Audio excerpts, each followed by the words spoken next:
Imagine a kingdom forged in resistance, expanding its reach to become an empire, only to grapple with internal power struggles and external threats centuries later. That's the story we're diving into today. Welcome to Blind History with Josh Berry. Over the next few weeks, we will be diving into the history of Egypt. Along for the ride, we are joined by our resident Egyptian expert, who will help us explore this wonderfully rich and fascinating history. This is a pivotal period in ancient Egyptian history, the Second Intermediate Period and the New Kingdom. We'll explore how Egypt rose from a time of fragmentation and foreign rule to become a dominant force in the ancient world, and what ultimately led to its decline. Get ready for a journey through pharaohs, battles, and the enduring legacy of a civilization. It's a fascinating era, really showing how a society can reinvent itself after profound disruption. We're talking about a span from roughly 1650 to 1069 BCE, a period marked by both vulnerability and unprecedented strength for Egypt. So, let's set the stage. What exactly was the Second Intermediate Period, and what made it so disruptive? Think of it as a crisis of governance. Following the relative stability of the Middle Kingdom, central authority weakened, leading to political fragmentation. Different regions of the Nile Valley fell under competing rulers. But this time, there was a game-changing element. Foreign dynasties establishing themselves on Egyptian soil, most notably the Hyksos in the eastern Delta. The Hyksos. That's a name that often comes up in discussions of ancient Egypt. Who were they, and what was their impact? They were likely a confederation of peoples from the Levant and surrounding regions. They didn't just waltz in and conquer everything overnight. Instead, they gradually settled in the eastern Delta, initially as traders, herders, and mercenaries. As central control from Memphis and Thebes eroded, these communities consolidated their power. So, it was a more gradual takeover than a sudden invasion. Exactly.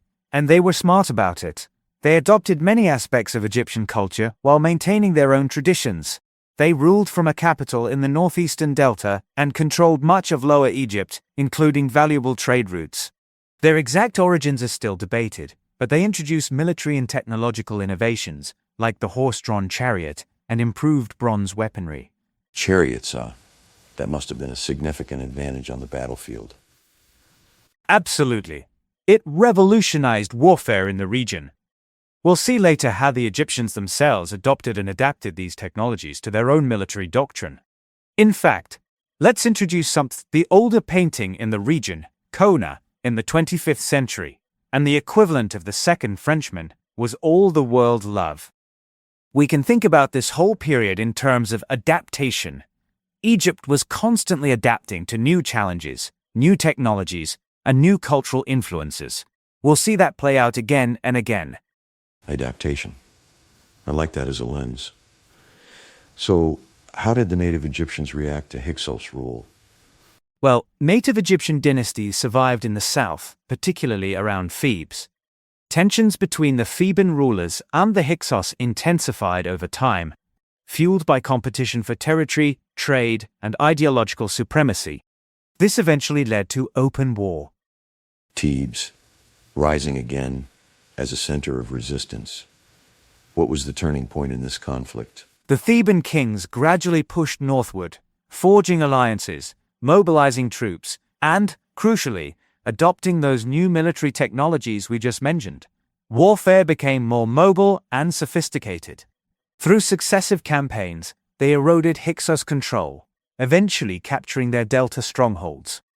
And this victory marked the end of the Second Intermediate Period and the beginning of the New Kingdom, right? Precisely. It was a foundational moment.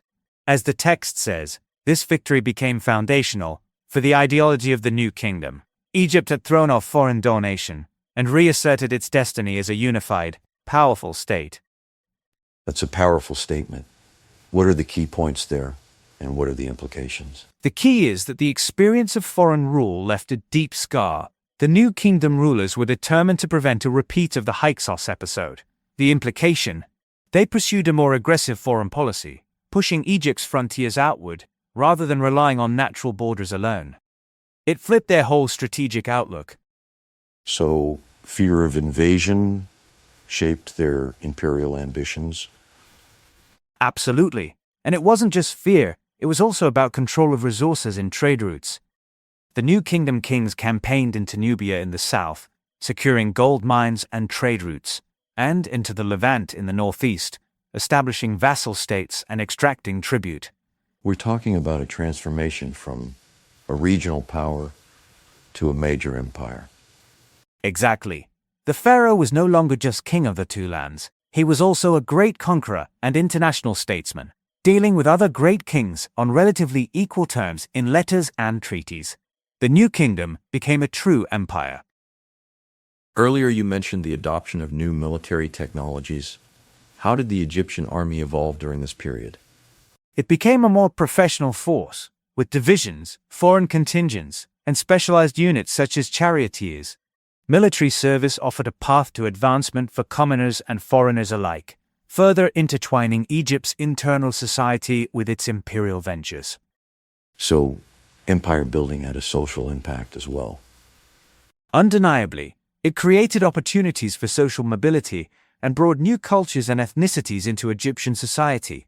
It's that adaptation theme again.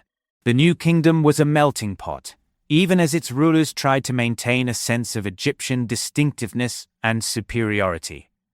Let's zoom out for a second. What role did religion play in the rise and maintenance of the new kingdom? Religion was absolutely central. Thebes, which had been the heart of resistance during the Second Intermediate Period, became the religious and ideological capital of the new kingdom. The god Ammon, elevated by the Theban dynasties, merged with the sun god as Ammon-Ra and rose to the apex of the Egyptian pantheon. Amun-Ra, the king of the gods. How did this elevation of Amun affect Egyptian society? It had a profound impact. The main temple at Karnak expanded into a vast complex, and New Kingdom pharaohs poured resources into Ammon's cult, crediting him with their military victories and political legitimacy. They presented themselves as chosen by Ammon, sometimes depicting the god fathering them in symbolic scenes that emphasized their divine right to rule. So, religion was used to legitimize royal power? Unquestionably, huge donations of land, goods, and labor to the Temple of Ammon and his priesthood made the religious establishment extremely powerful and wealthy. The city of Thebes itself was reshaped by royal patronage, with temple complexes providing the stage for elaborate festivals that reaffirmed the bond between God, king, and people. It sounds like a mutually beneficial relationship between the pharaohs and the priesthood. For the most part, yes. But this concentration of wealth and power in the hands of the Ammon priesthood would eventually become a challenge to royal authority, as we'll see when we discuss the decline of the New Kingdom. Now let's talk about some of the individual pharaohs who shaped this era. We have Hatshepsut, Akhenaten, Ramesses II, each with a distinct legacy. Hatshepsut is particularly fascinating because she stepped beyond the usual roles of queen and regent to rule as king in her own right. She commissioned magnificent monuments and sent expeditions to Put, demonstrating that Egypt's political system could, under certain conditions, accommodate a female king. And then there's Akhenaten, who initiated a radical religious and artistic transformation. Akhenaten is a fascinating outlier. Breaking with tradition, he elevated the Aten, the visible disk of the sun, as the supreme god, and moved the capital to a new city dedicated to this deity.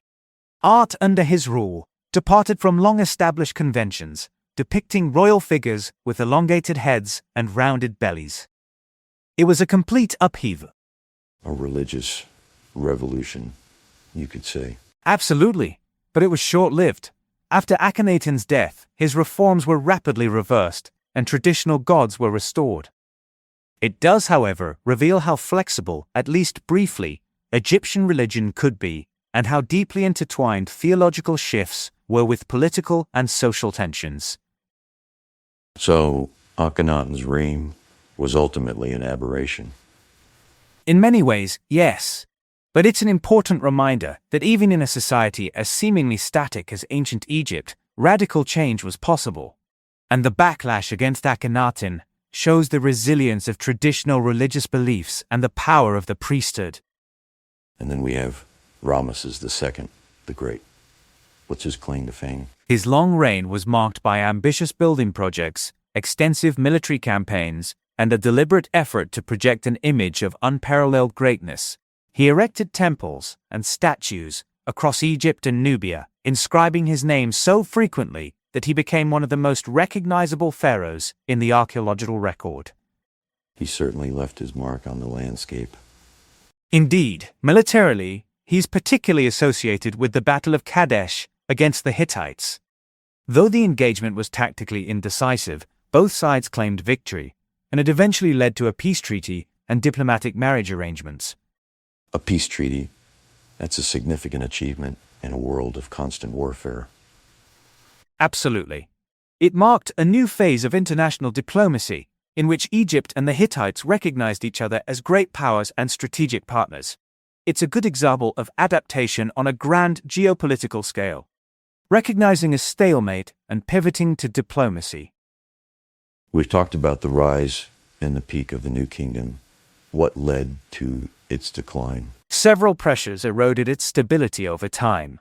The cost of empire, maintaining garrisons, conducting campaigns, and administering far-flung territories strained resources. Rival powers in the Near East, shifts in trade routes, and waves of migrants and raiders altered the geopolitical landscape. Internally, the increasing wealth and independence of powerful priesthoods, especially that of Ammon at Thebes, challenged royal authority. So, the very factors that contributed to its rise ultimately led to its downfall. In a way, yes. The New Kingdom became a victim of its own success. The empire became too large and too expensive to maintain. The priesthoods became too powerful. And external pressures became too great. Succession disputes, short reigns, and court rivalries further weakened central control. This sounds like a complex web of interconnected factors. It was.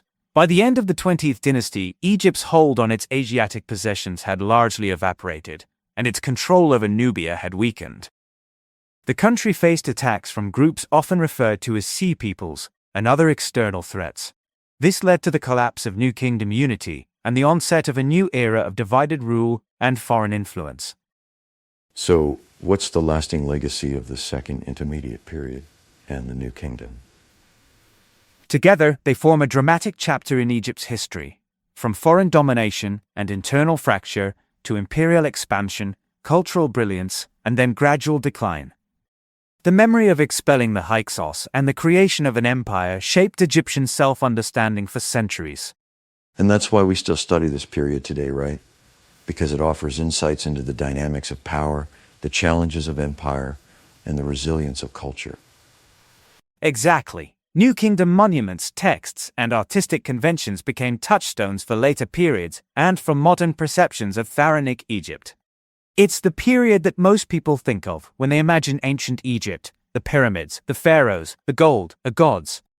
But as we've seen, that image is built on a complex history of adaptation and transformation. Let's come back to our unifying topic here. This long era saw Egypt transform from a fragmented kingdom under foreign rule to a powerful empire, and then, ultimately, to decline. Precisely, and it set the stage for the challenges and transformations that would follow under Libyan, Kushite, Assyrian, Persian, Greek, and Roman rule. It was a turning point in Egyptian history, and indeed, in world history. So, the big insight here is that even the most powerful empires are not immune to internal and external pressures. The New Kingdom's rise and fall offer a cautionary tale about the costs of empire, the dangers of unchecked religious power, and the importance of adapting to changing circumstances. That's right. It underscores the cyclical nature of history and the enduring human struggle to create and maintain order in a chaotic world. And it's not just ancient history. We see echoes of these same dynamics in the world today. It really does feel like those lessons still resonate. So, we will wrap it up here for today, but stay tuned for more History of Egypt. The full audio article will be released this upcoming Sunday for a thorough exploration of this fascinating history. Next, we will be exploring late period Persian rule and Alexander the Great, and from Alexander to the early Ptolemies. Join us next time on Blind History with Josh Berry. I will leave you to consider this. How might understanding the rise and fall of the New Kingdom help us to better navigate the challenges and opportunities facing our own societies today? Is there a modern chariot that we are failing to adapt to?